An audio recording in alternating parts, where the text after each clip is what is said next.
Kaohsiung Social Affairs Bureau celebrated the birthday of a centenarian. New Taipei City government launched the first autopilot vehicle smart bus.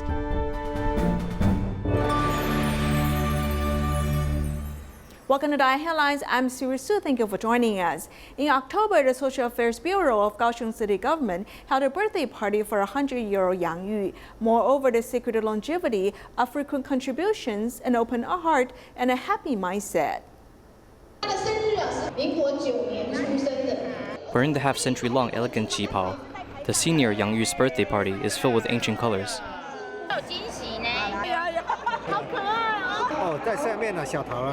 The large longevity peaches produces small longevity peaches.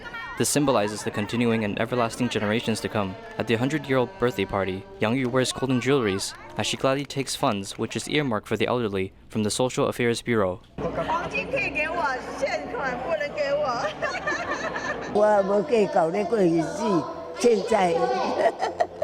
Living the days casually and openly, the seniors are living the healthy life. When the white-haired senior lives in, if he has any difficulties, I will help him and do things together. When he cannot sleep at night, I will take care of him and pray for him. An old friend, Huang Xueqing, is 89 years old. She arrives at the birthday party with a formal dress. These are clothes bought years ago, so I wore the entire set, including the hat and shoes. It feels light and I feel very young. Paint buckets and glass bottles are used to craft an instrument. The senior band performs with great energy. There are 334 people over the age of 100, and the people in that category have equal stamina compared to people of 70 to 90 years old. They are also keen in hearing and seeing, and in 2025, people of 65 years or older will be at 20%. Taiwan, under the umbrella of ageism, will evolve into a super-age society. In every group of 5 people, there will be one person over the age of 65. An intelligent caring system must be thought out because of such a trend, accommodating the aging society. The wildfires in California in 2018 left lingering scars for affected residents. Based on years of mutual trust with慈济, the Red Cross commissioned慈济to implement a post-disaster post-relief project.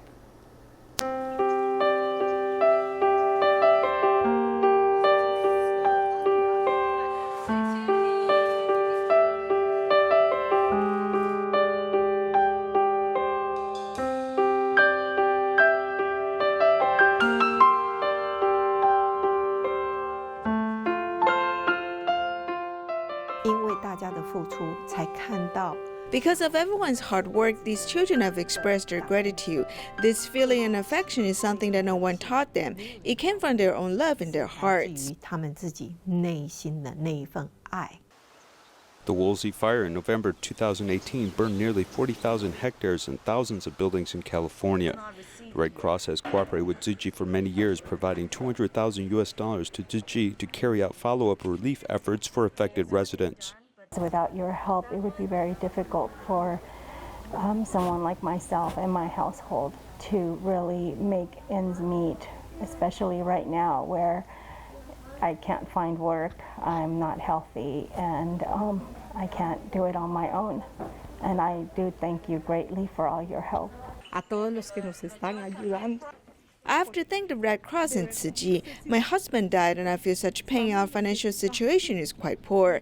I thank God that you are here and I want to give all of my love and thanks to you.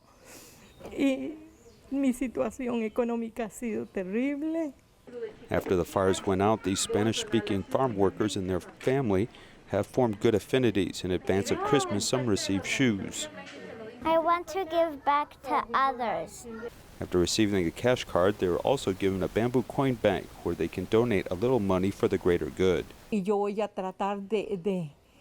I'll fill up this bamboo coin bank quickly. Each day I'll put in a coin, and I want this money to help others like me. I want to give all of you a hug and thank God. I want the world to continually be better. After the fires, love continues and blessings continue to abound. In Banqiao of New Taipei City, a borough chief has sought help from city volunteers to help a solitary senior clean up his messy house. City volunteers arranged for 110 volunteers in training to carry out this mission. The seniors' house is filled with so many miscellaneous items that there's no space for people to walk. With the volunteers' help, the place has a new look.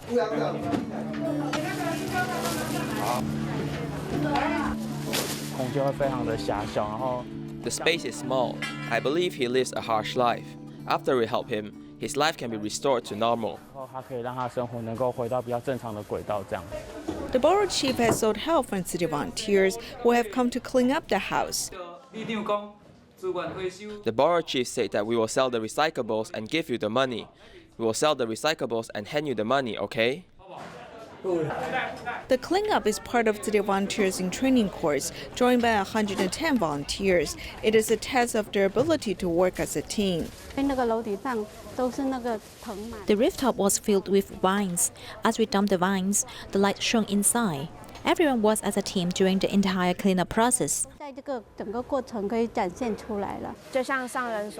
the master has said, if the people in need cannot work out, the fortunate people should reach out to help them. I'm grateful that I have an ability to help them clean up the place. If I was not volunteering with Tzu I would not have this opportunity to work with so many people and accomplish this big task. With everyone's effort, the environment has become comfortable. For the volunteers in training, this experience is a precious lesson outside the classroom. In Taiwan, 22-year-old Ning Zhiyun's father passed away 6 years ago, and her family lost support. City volunteers came to this family to help them get through their difficulties. She's now studying at National Taiwan University of Science and Technology. She has outstanding hairdressing skills. Ziyun has a good skills and likes to cut and style the family's hair. Ziyun studied at Taiwan Tech and once represented Taiwan in a competition in Russia, winning the hairdressing category prize. At that time, there were 36 countries competing, and I felt like winning glory for the country. In the field of hairdressing, no matter how hard or tired, she will not give up. If you have something you like to do, it is a lucky thing, so keep it.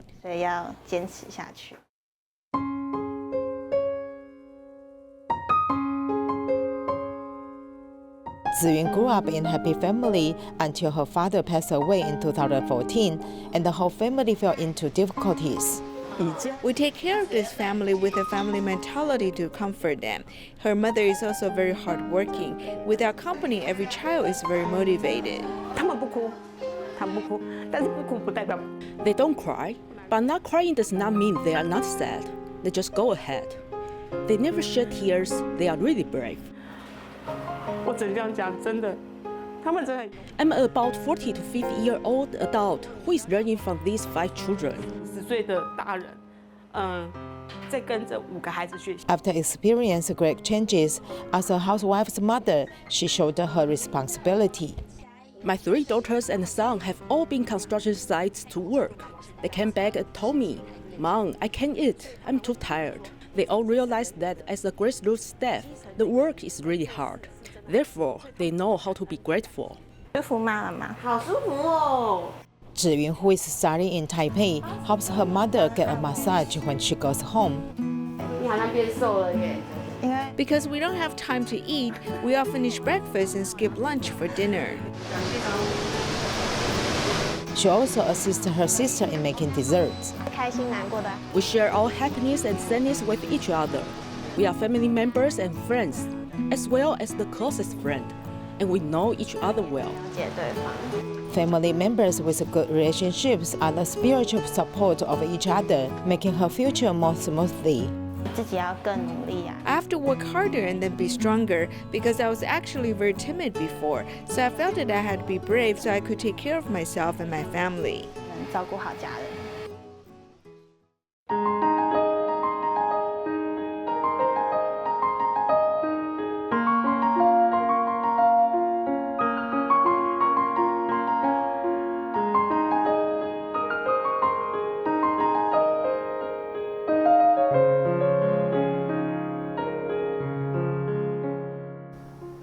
Today, we'll look at Taiwan's autopilot technology. The Transportation Department of New Taipei City Government launched Smart Bus. It is the first autopilot vehicle introduced to public transportation in Taiwan.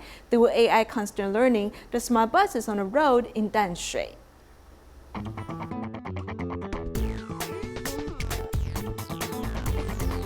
Public transportation has marched into the age of autopiloting.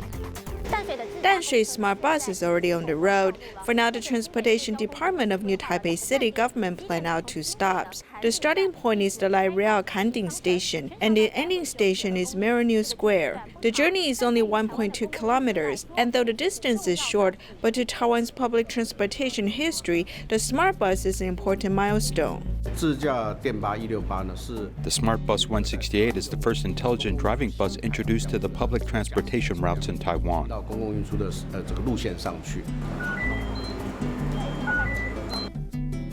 The seemingly small bus looks cute, but do not underestimate its appearance. While the bus travels, there is no driver to be seen as the steering wheel moves on its own. This is all thanks to the AI system adding a learning algorithm to the bus system. On the topic of learning, the system is like a baby. It needs repetitive learning in order to memorize, but in special situations, it will actually learn by analogy. So through its learning process, it actually constructs its brain logic.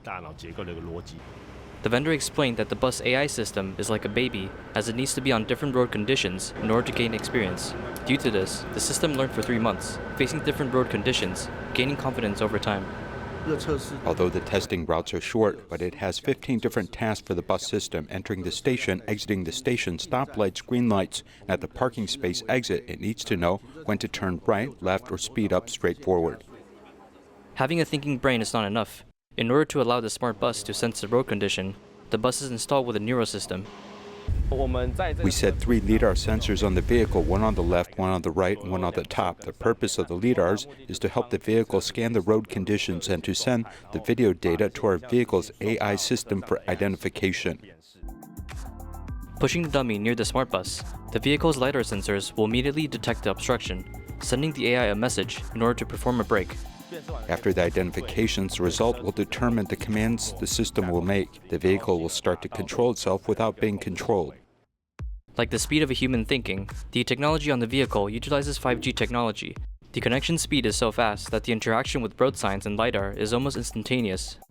5G stresses the importance of low latency because our vehicle must communicate with other vehicles or to communicate with the signals near the road. The communication must be fast, so low latency is a must. This is to ensure a right decision is made within a short amount of time. The autopilot system actually has 5 levels. Level 1 requires the driver controlling the vehicle, and the vehicle is equipped with a warning information system. Level 2, the driver is present, but the autopilot system is in play, which is the speeding and automatic braking system. Level 3, the car drives on its own, but the driver needs to be there to supervise and take over whenever required. Level 3 is when the autopilot assist concepts comes in, but the traffic responsibility still belongs to a human. But level 4 is different. The traffic responsibility goes to the system.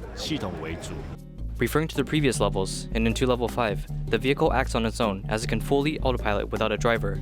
The steering wheel also is not needed. Currently, the smart bus in Danshui is between level 3 and 4.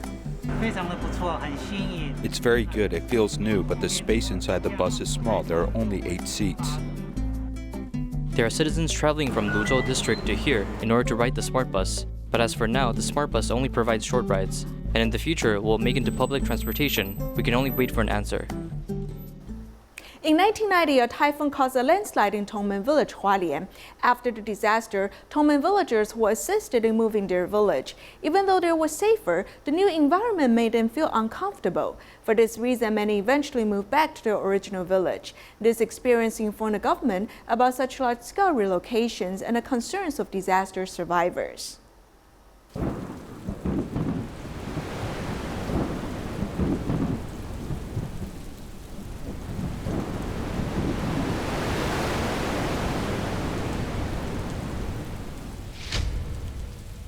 This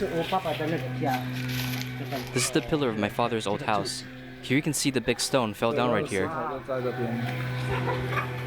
There are only ruins left in his hometown. This open space is surrounded by barbed wire to raise chickens and do farming. This land was once affected by a landslide and debris came down the hill. In the vegetable garden, there is a tombstone of the Yu family. The names of every ancestor seem to be a warning to the world.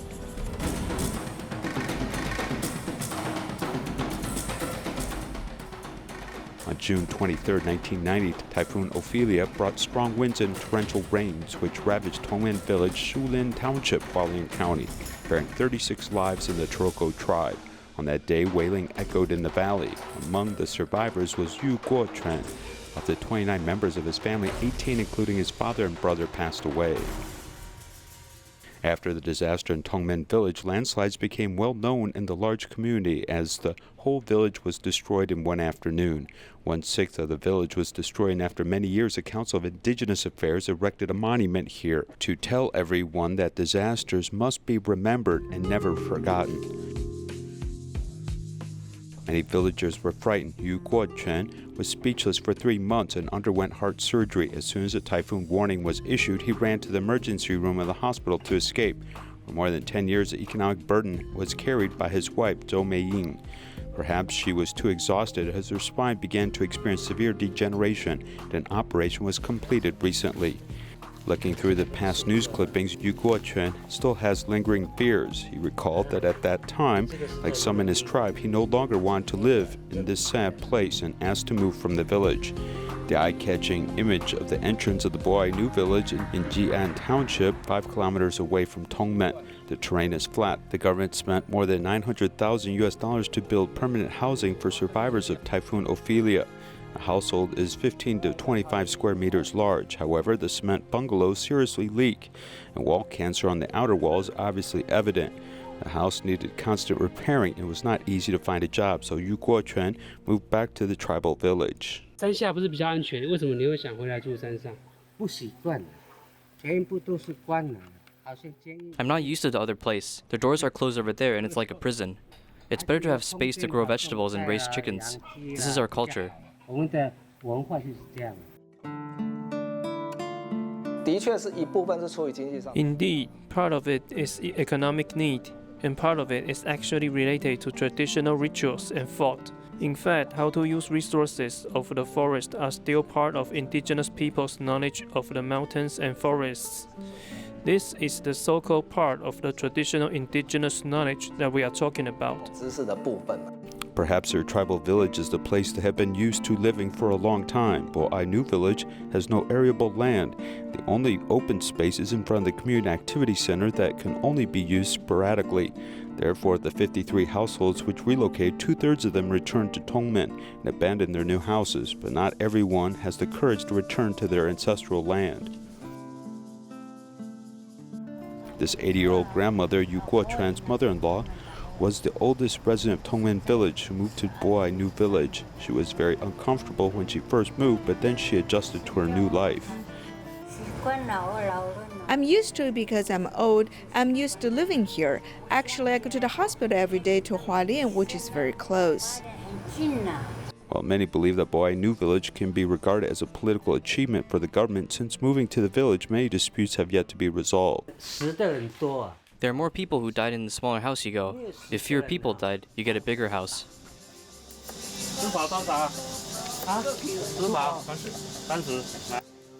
Yu Guochuan and his son, apart from farming, also have a stall at the tourist attraction not far from home. They continue to live in the mountains and depend upon its resources for their livelihood. In Taiwan, there are many cases of villages relocating, with the case of Tongmen Village's relocation still unresolved. It's a clear-cut success or failure. In Taiwan, the Nehu Education Recycling Station, there's a group of volunteers who use recycled materials to set up scientific exhibitions. Their works include a Planet Earth model made with PET bottles displayed at the Buddha Day ceremony. These volunteers come from all walks of life. They have humbled themselves to carry out the challenging missions.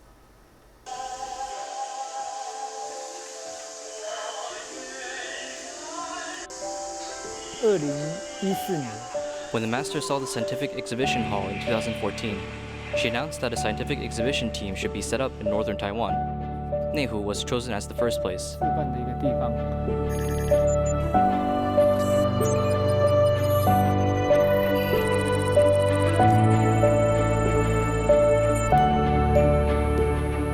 Education Recycling Station is located behind Dahu Park near mountains and water. Scientific exhibition team headquarters was set up here. The complicated wirework at the Buddha Day ceremony and the 921 earthquake exhibition we did for the Floor Expo last year were the results of our discussions here.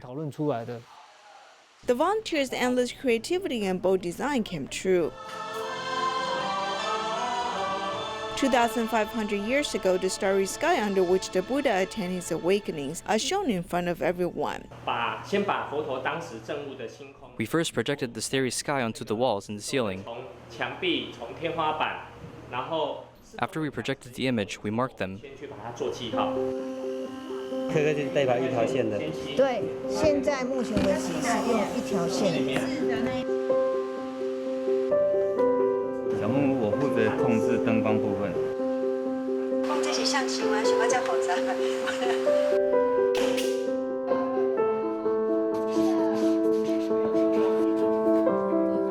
At Chiang Kai-shek Memorial Hall's Buddha Day ceremony, the planet Earth is the most catchy. In 2018, they made the first generation. We needed to fill it up with 7-centimeter long square PET bottles, so we needed to calculate them accurately. In 2019, in the second version, Great Awakening 1 rose up. The volunteers made the exhibition props with materials from the recycling station. 1 to 6. 6 tree branches are connected to one power source. So we need to remodel this. We cannot buy it outside, so we make them ourselves. These are all treasures. We take apart the items inside.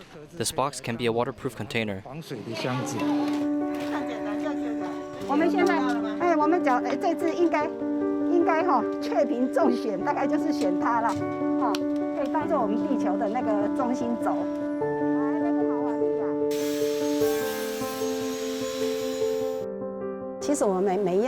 Every product we make is unique. We have never met them in the past. Every mission is challenging. When I encountered problems, my first thought was the words of Dharma Master Zhenyan. We need to overcome difficulties, not to be overcome by them. So I patiently did research on the internet. Volunteers give a lot of suggestions. As volunteers are able to come up with ideas, even if they are not the best, we will try to use them. When people's ideas are accepted, everyone is willing to participate because he feels that his words are being valued. Volunteers accomplish the task every time. After doing it, we will enhance our knowledge. We have grown from the experiences.